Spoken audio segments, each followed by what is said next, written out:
Ο τίτλος της παρουσίασης είναι «I love Apple».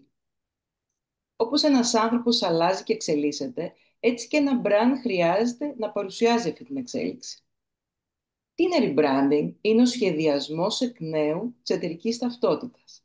Η εισαγωγή νέων στοιχείων, όπως το νέο όνομα, το σήμα, τα γραφιστικά και το στυλ της επικοινωνίας. Το λογότυπο είναι η πρώτη λέξη που λέει μια εταιρεία.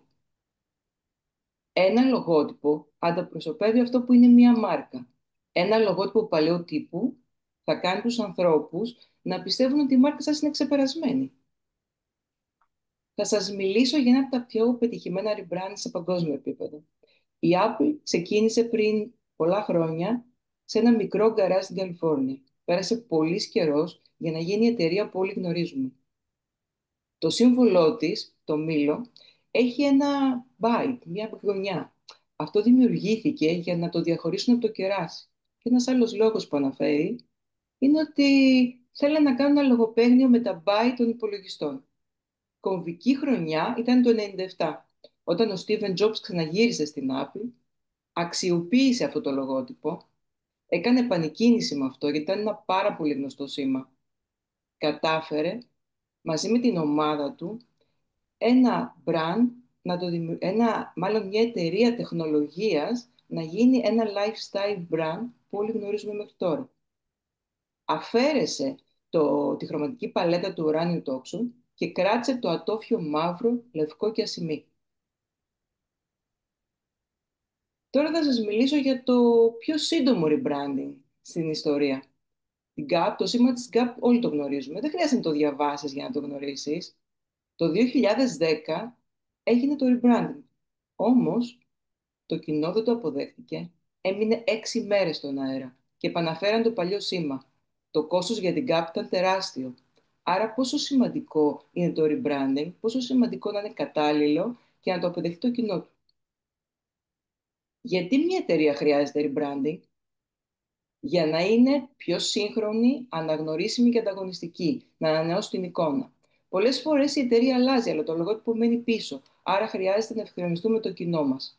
Τι πρέπει να προσέξει μια εταιρεία όταν κάνει rebranding? Να γνωρίζει ξεκάθαρα τι θέλει να εκφράσει, το όραμα, τις αξίες, το στόχο.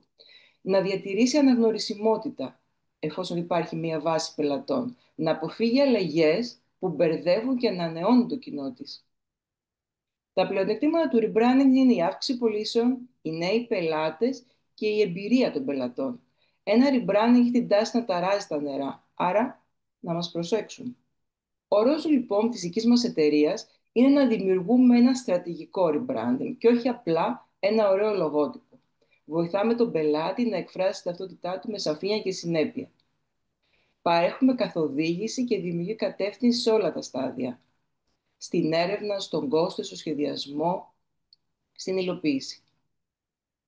Τώρα θα ήθελα να σταθώ σε rebranding που έχει δημιουργήσει η MK στο πριν και στο μετά. Είναι σε διαφορετικούς τομείς. Και θα ήθελα να σταθώ στο Στέλια Μάρι. Το Στέλια Μάρι είναι ένα ξενοδοχείο μπουτίξ στην Άουσα της Πάρου. Η αλλαγή του λογοτύπου άρεσε πολύ στο κοινό του. Με αποτέλεσμα να νιώσει ότι η οικογένεια του Στέλια Μάρε της αρέσει η εξέλιξη, η ωραία αισθητική, συνδέθηκε. Αυτό βοήθησε πολύ στην αύξηση των πωλήσεων. Εδώ έχουμε τη δημιουργία ενός ορθοπαιδικού κέντρου, το rebranding, εταιρεία και μετά, πυρασφάλεια,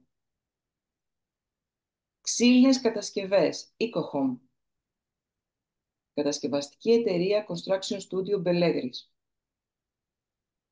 White Blue Sea, εταιρεία ναυτιλιακή και διαχείριση σκαφών, ZonePay, εταιρεία Digital Marketing, Καλυψό, εστιατόριο στην Άουσα της Πάρου.